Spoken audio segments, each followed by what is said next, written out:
aventureiras ao canal Livros que Li, Emoções que Vivi. Eu sou Andréa Oliveira e hoje venho trazer para vocês uma história que vai lembrar 50 Tons de Cinza mais 365 dias numa versão melhorada. Então, bora lá!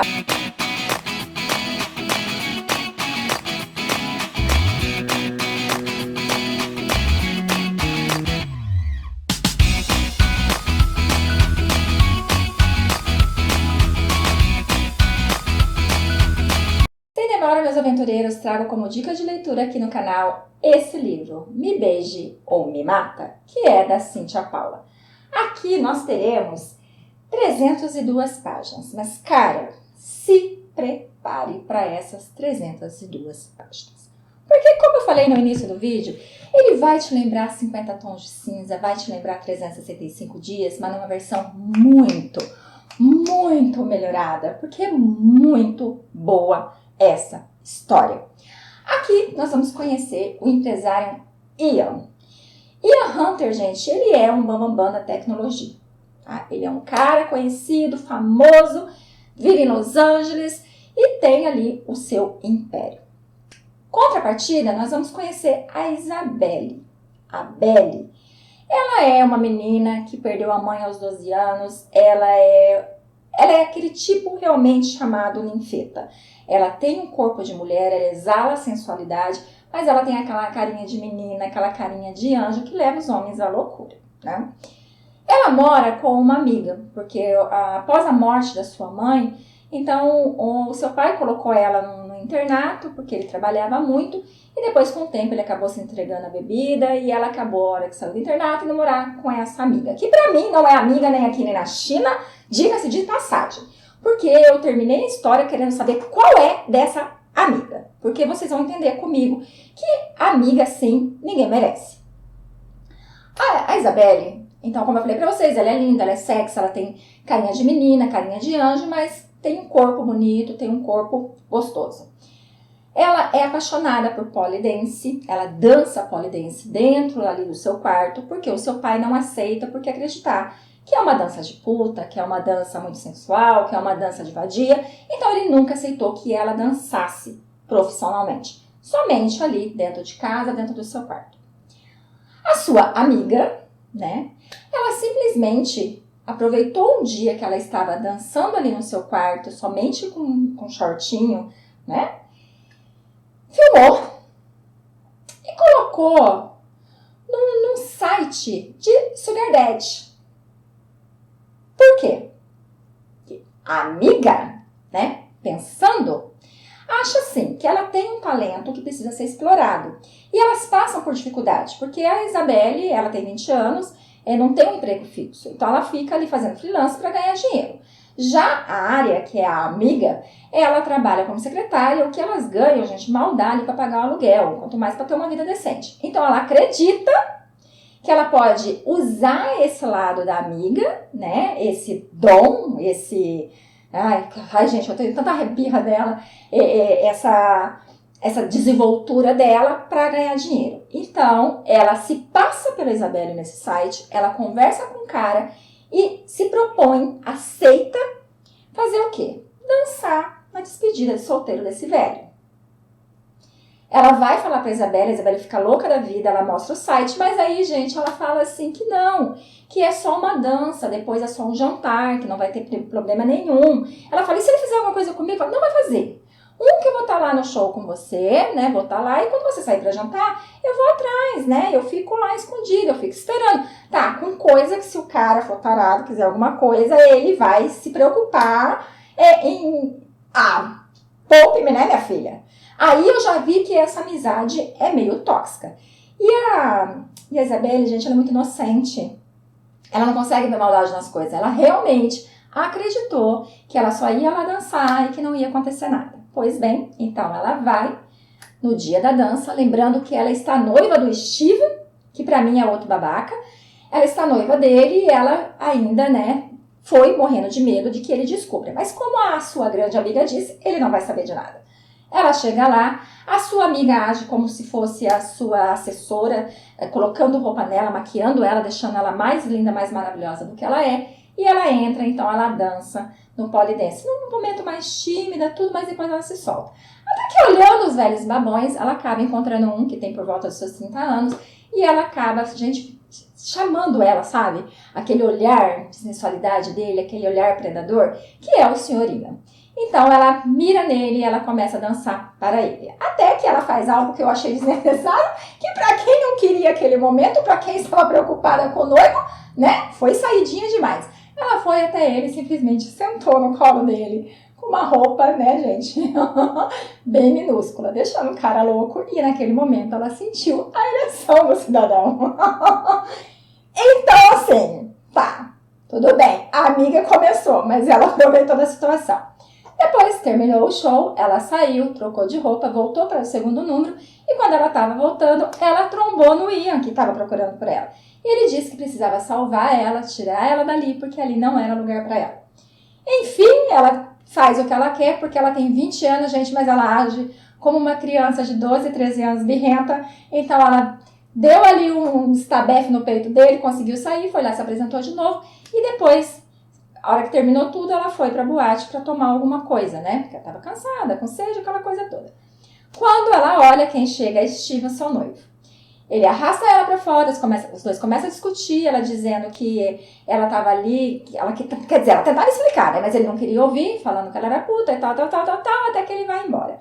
Quando ela vira puta da vida, ela dá de cara de novo com Ian. E aí ele fala que se você falasse comigo igual você falou com seu noivo, eu te levava pro quarto e te mostrava quem é que manda.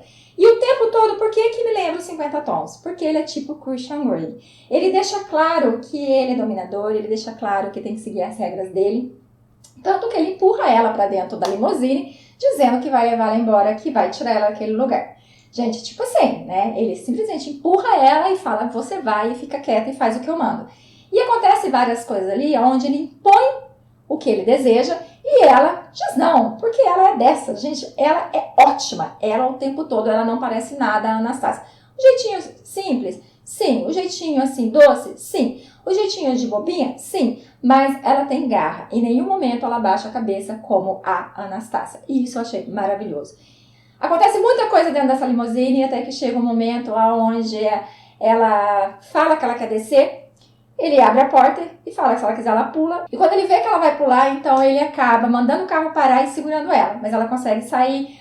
Gente, é muito hilário o momento dos dois, porque você vê o tempo todo como ela desafia ele e principalmente como ele tenta se controlar. Eu sei que daí ela acaba atirando nele, ela acaba tentando fugir dele, ela acaba sendo presa e ele fica rindo da cara dela, porque é ele que ainda libera ela. No outro dia ele manda uma mensagem pra amiga dela dizendo que as coisas dela tá com ele no escritório, que é pra ela ir lá, mas é pra marcar a hora.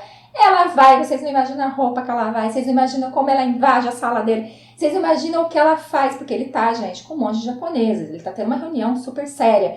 Vocês não imaginam o que ela apronta. E o olhar dele o tempo todo é o quê? É aquele olhar de desejo e de eu vou te matar. Você não tá fazendo isso. Porque ele segue tudo regrado e ela controla tudo a vida dele. Ela vira a vida dele de pernas pro ar, vocês não estão entendendo. Aí eles têm ali mais alguns momentos que são hilários, que você super se diverte, porque eu me divirto mais com o jeito dela tratar ele, porque ela é daquela uma que vai ver se eu tô na esquina, nem se ferrando, aqui você não toca. Ela é muito disso. E eu gosto disso, porque quanto mais ele se aproxima dela, ela sente aquela atração, ela sente aquele desejo, ela consegue tirar ele do sério, deixando claro que qualquer um pode ter ela, menos ele. E isso leva ele à loucura. Quando é à noite, o noivo dela vai até a casa dela e ali ele fala que entende, porque a Arya contou o motivo dela ter ido dançar lá, que ela podia ter contado pra ele sobre a situação difícil dela, ele teria ajudado. Eu achei esse noivo um babaca desde o começo, né? Aí eu também achei ele babaca. E vocês vão ver que ele é mais babaca ainda. Mas que tudo bem, que ele ia perdoar ela, que ia estar tudo bem, mas que eles iam numa festa à noite, que era a festa de aniversário do primo dele. E aí ele começa a falar que o primo dele estava em tal lugar, veio assim agora, que está resolvendo as coisas dali, e que a festa é de aniversário dele, que ele não gosta muito de comemorar, mas decidiu comemorar, que ele é uma mamã da tecnologia, que o nome dele é Ian Hunter. Ela fica pálida, a Arya fica, oi? E aí ele fala, o que aconteceu? Não, nada. Então nós vamos à festa, E nessa festa muitas coisas acontecem, muitas. Coisas hilárias, coisas que te revoltam, mas muitas coisas acontecem. Gente, ele brinca com ela o tempo todo. Ele leva ela ao delírio o tempo todo. Porque ele tem pegada. Ele sabe como falar no ouvido. Ele sabe como se aproximar. E a anta do namorado dela, do noivo dela, parece que nunca percebe. Eu não consigo entender. Até, gente, que o meu ódio por esse homem foi ao máximo. Porque simplesmente, ele, ao invés de ajudar a noiva que está num momento difícil, não, ele foi falar com o primo ajudar a noiva. E o primo disse, então faz o seguinte, ela é brasileira, né? Então eu vou dar para ela um emprego no administrativo de uma das minhas filiais no Brasil. Então ela vai passar 2 meses lá. E aí, se ela gostar, ela fica, se ela não gostar, ela retorna. Cara, como assim, né? E o pior, como você, né, meu querido primo, vai para outro local, que você vai para outra empresa, então ela pode estar indo comigo essa noite, porque depois da festa eu vou pro Brasil. O que o noivo faz? Você vai com ele. Ela falou, não, peraí, como assim eu vou com ele? Não, você vai com ele. Ela falou, não, não vou. Não, você vai. Você tem que aproveitar essa oportunidade. Você não tá entendendo. Elogia o primo, elogia a empresa. Tipo assim, empurra ela pro primo. E ela vai e ela, então, assina o contrato. Porque, afinal de contas, é muitos benefícios, né, minha filha? Ela tá numa de pendura lascada. Ela pensa no pai, que só vive jogando, né, que se perdeu na vida. Ela pensa na amiga, que vai ser despejada junto dela. Então, ela fala, tá, eu vou, né, 2 meses, ele vai ficar longe de mim. Apesar que eu preferi com você. Ela falou, não, porque eu ainda tenho uns dias aqui. Então, você vai com meu primo para conhecer a empresa. E aí entra os 365 dias. Porque ela acorda em uma ilha deserta. Uma ilha particular. É a ilha. E ali ela fica presa. Mas ali, ao contrário dos 365 dias, gente, ele não vem dizer pra ela que ela tem 365 dias para se apaixonar. Não, ele simplesmente diz que vai passar um tempo com ela e depois devolve ela para o seu primo, para o seu noivo. E aí, por que vem a versão melhorada? Porque no 365 dias, então, o nosso querido Máximos, ele era aquele homem que dizia, né, eu não vou fazer nada antes de você me pedir. Já o Ian não, meu filho, não tem esse negócio, eu não vou fazer. Não, eu quero, eu vou fazer, e a gente vai brincar. E o tempo todo ele agarra ela, ele beija ela, ele mostra um prazer assim a ela. Não chega no finalmente até então, mas ele... Gente, o jogo de sedução deles dois é muito forte. E por que é melhorada? Porque ela lembra a Laura em certos sentidos na maneira de provocar. Porque a Laura provocava muito Máximos. Só que a Laura provocava no sentido de sexualidade. Ela tirava suas casquinhas, né? E depois, por fim, ela acabou se entregando. Já a Isabelle, não. A Isabelle, ela provoca no sentido de desafiar. Porque todo momento ele fala, vem aqui, faz isso, faz aquilo, não faz isso. E ela vai e fala, faço, quero, não sei. Gente, ela leva ele ao limite. Vocês não estão entendendo como que é essa história. Em nenhum momento ela baixa a cabeça para ele. E isso, tem momento que ele fala, sai da minha frente agora. Eu preciso me acalmar, senão eu vou matar você. Sai da minha frente agora. De tanto que ela provoca ele nas palavras. Tem hora que eu fico, gente, ela não tem 20 anos. Ela tem 10 anos. Ela faz birra, ela faz manha. Ela peita ele de uma maneira, gente do céu, vocês têm que ler pra vocês entender. Ai, gente, eu tô louca pra ir pro segundo logo, porque esse primeiro me tirou o fôlego, esse primeiro me deixou desesperada. Então eles têm esses momentos, ela acaba perdendo a virgindade com ele, sim, ela era virgem, e aí vem algo assim, que você começa a tentar entender o Ian. O Ian, tudo indica que ele é apaixonado por ela, que ele é obcecado por ela. Mas, a gente não consegue entender o real motivo, ele acredita que ela estava se vendendo, que ela estava naquele clube porque ela queria se vender, que ela estava se prostituindo.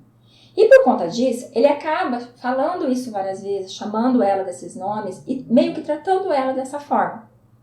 E quando ele vai, que eles têm a primeira relação, aí ele descobre que ela é virgem. Porque como ela fala que não é o que ele está pensando, que ela não é isso e ele não acredita nela, então ela acaba não contando para ele que é virgem, porque ele não vai acreditar.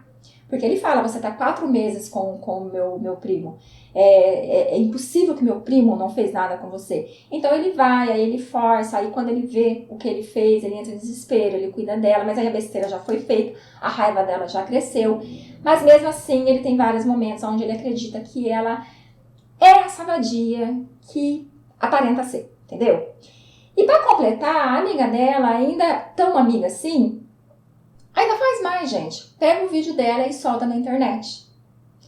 Porque eu não consigo entender, eu tenho que ir pro segundo para tentar entender melhor essa história, porque tanto a amiga dela quanto esse noivo babaca acredita fielmente que ela tá no Brasil, que ela vai ficar 2 meses lá, e por mais que ela não entre em contato, eles estão de boa, eles estão tranquilos. Eu não consigo entender a cabeça desses dois.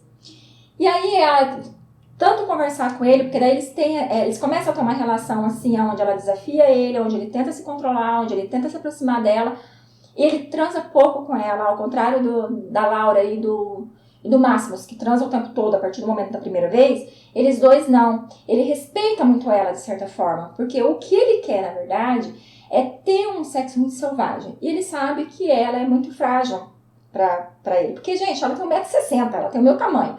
E ele é bem maior, ele é bem mais forte, e a maneira que ele gosta é mais bruta. Né? E como ele já machucou ela na primeira vez, então ele tem medo, então ele se controla ao máximo. Então ele teve poucas relações com ela, muito pouca mesmo. Ele tem assim, ele tira muita casquinha, mas ir pros finalmente foi pouca. Então chega um momento que ela consegue convencer ele de ter um telefone, de poder ligar para sua amiga, e faz. E aí novamente eu fico assim, embasbacada, porque ela tá lá falando com a amiga, claro que ele tá olhando, claro que ele tá perto, porque ele vigia todos os passos dela. Ela tá conversando com a amiga toda empolgada, sabe? Não tá nem querendo saber como que ela tá toda empolgada, que ela tá trabalhando, que não sei o quê. Você não ligou pra mim, não sei o quê, mas não tá preocupada. E do nada surge o noivo dela na ligação. Eu já estranhei, como assim? O que meu noivo tá fazendo aí com a minha melhor amiga? E daí ele fala, nossa, acredita que a Área conseguiu furar o pneu numa vala? Aí ela me chamou pra me ajudar? Gente, foi muito estranho isso. O cara ficou 4 meses com uma menina, ele tentou transar com ela só uma vez, e quando foi transar, ela disse que estava doendo muito, ele parou, ele não foi até o final, porque ele dizia que gostava dela pura, dizia que gostava dela do jeito que ela era, ele não era de tocar ela. Tipo assim, agora eu tava lá com a melhor amiga, e a amiga dela era daquela, que se der conta de 5, 6 caras à noite, vai, de boa. Gente, tá muito estranha essa história, muito estranha. Mas ela acha tranquilo, ela acha de boa, mas ela começa a armar ali porque ela quer fugir do seu sequestrador.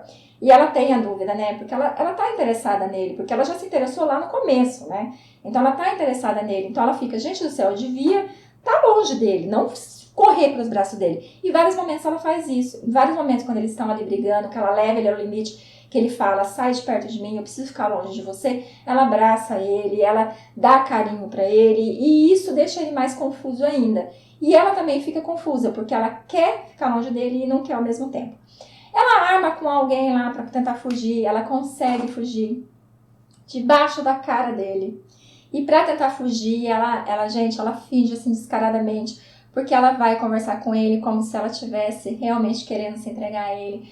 Ela vai conversar com ele, falando pra ele tudo que ela vai fazer com ele. A imaginação dele leva ele ao limite.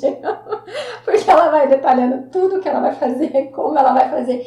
E ele tá louco por esse momento, ele tá louco pra ter isso com ela. E ele cai no jogo dela. E ela foge. Só que daí, quando ela foge, ela cai numa outra enrascada. Porque a pessoa que ajudou ela, na verdade, além de ser realmente que ele dizia que era, mas ele também tinha uma outra profissão. E ele acaba levando ela para outro lugar, para ela se apresentar. E lá ela acaba tendo várias surpresas, porque o Will encontra ela e ele tá lá vendo ela dançar. O noivo dela aparece fazendo uma surpresa. E daí você novamente fica se questionando desse noivo. Porque, gente, o noivo, ele apareceu em rede nacional, porque ela tá no programa de TV. Porque o vídeo dela que soltou na internet é o mais bambambam. Então, esse cara acabou levando ela lá para se apresentar. Ele aparece. Ele faz uma declaração de amor pra ela, lindamente. Muito louco. Gente, esse cara tem algum problema. Tem algum problema. E depois o Ian também apronta, deixando claro pro primo dele, né, que ela pertence a ele, que agora ele é dono dela. Que ele fala muito isso, você é minha mulher, eu sou seu dono, você é minha e você não vai sair de perto de mim nunca.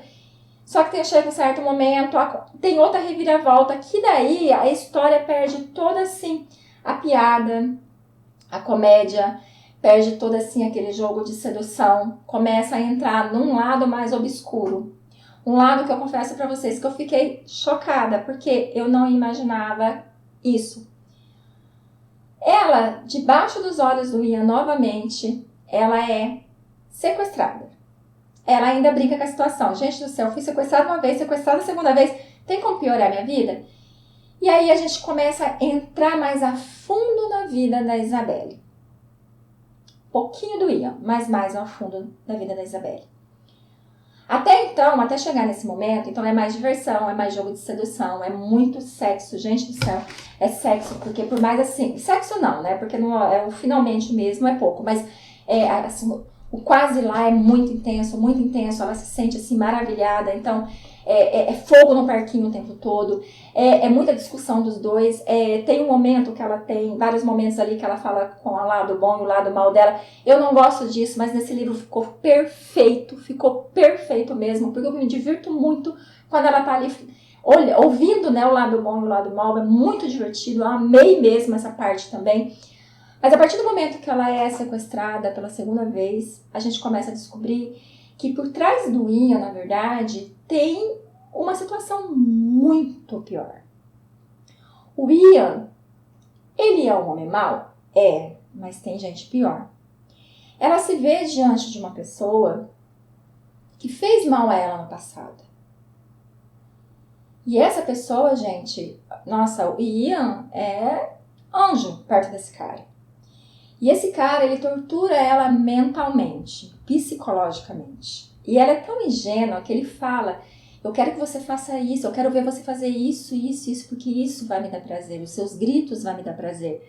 É isso que me anima, é isso que faz eu sentir tesão por você. Então comece. E ela começa a fazer exatamente o que o cara mandou, deixando o cara louco, deixando o cara envaidecido por ela. Eu falei, cara, faz ao contrário, você vive batendo de frente, por que você tá fazendo isso agora? E quando o cara tá quase consumando, ela começa a chamar pelo Ian. Que ela ainda pensa, né? Esse é o momento que eu queria estar nos braços dele. Por que eu fui fugir dele? E daí o Ian aparece, e daí começa a conversa entre os dois, e aí você vai descobrindo como o Ian tá entrelaçado com esse cara, com os outros caras, o porquê que esse cara pegou ela, e tem uma terceira pessoa que quer ela, porque se vocês olharem aqui, tem um trevo de 4 folhas. Esse trevo de 4 folhas simboliza a Isabelle, porque a Isabelle, ela tem uma beleza diferente, esse ar dela de parecer uma ninfeta, de ter um corpo de mulher, de exalar sexualidade, ter uma cara de menino, uma cara de anjo, a chamada ninfeta, então isso leva os homens à loucura. E tem esse homem, que é o líder, que ele tem essa mania de pegar meninas e fazer, eu não sei o que exatamente, que eu não cheguei nesse ponto, mas ele queria muito a Isabelle e ele demorou até que conseguiu encontrar ela. Então, ele vai usar ela, eu não sei de que forma. Eu sei que nesse primeiro momento, ela está sendo apresentada a vários homens e terá lance sobre ela. Os homens irão fazer jogos para ver, acho que quem é ela, quem vai consegui-la. Gente, vocês estão entendendo a situação? Como virou a história? E ela começa a descobrir um pouquinho sobre a vida dela, que ela fica assim, gente, né? Uma menina que não era nada até ontem, hoje é uma menina muito importante, uma menina muito cobiçada, uma menina que está nos planos sujos de vários homens.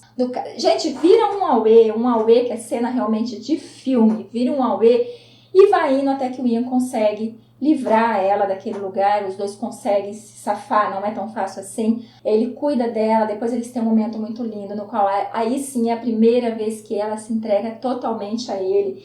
E ele diz a ela, né, que assim, ele vai fazer o que ela quer, como ela quer, que naquele momento é ela que manda. Então é tudo muito doce, é tudo muito lindo. Claro que lá no final, a hora que ele está dentro dela, ele perde um pouco o controle, ele não consegue se segurar, mas ele é muito fofo com ela nesse momento. E aí você fala, gente, agora vai ficar bonitinho, né? Então agora aquela história que eu vou te usar por um tempo, depois eu vou te abandonar, não vai mais acontecer. Agora vai ficar tudo lindo, né? E essa história que começou a sair, que ele quer se vingar dela, não é verdade, gente. Não é. É invenção do cara. Mas aí, quando ela vai buscar a bolsa dela, né? Que ele falou, eu vou deixar você livre para você ligar pro seu pai. Que ele tenta ao máximo livrar, tirar ela de perto do pai dela. Ele não quer que ela fale com o pai dela. Mas ele fala, tudo bem, eu vou deixar você fazer isso. E quando ela vai buscar, ela encontra um gravador, alguma coisa, e quando ela escuta, então ali tem algumas coisas fortes sobre o Ian. Ela retorna e ela confronta ele. E ali você vai descobrir que realmente tudo isso é uma vingança do Ian contra o pai dela. Gente, até então o pai dela, pelo que eu saiba, é só um bêbado, jogador, que se perdeu quando a mãe dela morreu. Então eu não sei o que é que o pai dela pode ter feito para ele ter tanto ódio desse homem e tá usando a filha. Só que ele tá apaixonado por ela e agora ele diz que ama ela. Mas ela vai acreditar? Ela não vai acreditar. Ela tá na ilha com ele novamente. Mas é aquela distância dele. Ela quer distância. E agora eu fico te perguntando, qual o segredo? O que foi que o pai dela fez? E pior, gente do céu, o pior não é isso. O pior é quando ele conta o que o pai dela fez contra ela. Ela não acredita. Então ele mostra a gravação da conversa entre ele, o pai dela e outros homens. E aí você fica pasmo. Finaliza a gente descobrindo quem é o líder. A gente descobre quem é o canalha. E agora no segundo a gente vai descobrir, pelo menos eu acredito que a gente vai descobrir tudo isso está acontecendo por quê? É vingança de quem contra quem? Quem fez o que com quem? Então assim, a cabeça dela, gente, tá toda perturbada. A minha tá perturbada. A minha tá perturbada. Até então, eu tava de boa com o Ian. Eu tava achando assim, um Christian Grey. Em vários momentos eu achei que ele abria assim, a porta de um quarto secreto cheio de... Não, tanto é que quando ele abriu uma porta que tanto eu quanto até a Belle achou que, nossa, agora vai ter coisas... Não teve, foi outra coisa totalmente diferente de tudo que eu imaginei. Então assim, lembra assim 50 tons, lembra 365 dias, mas muito melhorado, porque a história é muito interessante, a história te cativa, a história te prende, até chegar nesse segundo sequestro, é só diversão, é muito hilário a convivência dos dois. E depois começa a entrar ali num momento tenso, no momento onde você quer descobrir tudo, no momento onde você fica... Gente do céu, qual o final? Então, eu vou convidar vocês, gente, a estarem vindo ler esse primeiro livro, que é Me Beije ou Me Mata. E tem um acontecimento que ela tá ali na frente dele, no qual ela tá ameaçando ele, e daí ele fala pra ela, ou me beija, ou me mata. Decida o que você quer. Leiam, porque depois que vocês leem, a gente dá um jeito pra gente conversar, pra saber o que vocês pensam sobre essa história, porque eu tenho certeza que vai prender vocês do início ao fim. E o segundo, a autora me prometeu que é melhor, muito melhor. Então, no próximo vídeo eu trago o segundo pra vocês, porque vocês merecem saber o que está acontecendo com esse casal, gente. E principalmente com a nossa Belle, porque eu acho que ela ainda vai sofrer muito. E eu quero saber sobre aquele noivo cretino e sobre aquela amiga mais cretina ainda. Então, muito obrigada pela companhia, fiquem com Deus e até a próxima.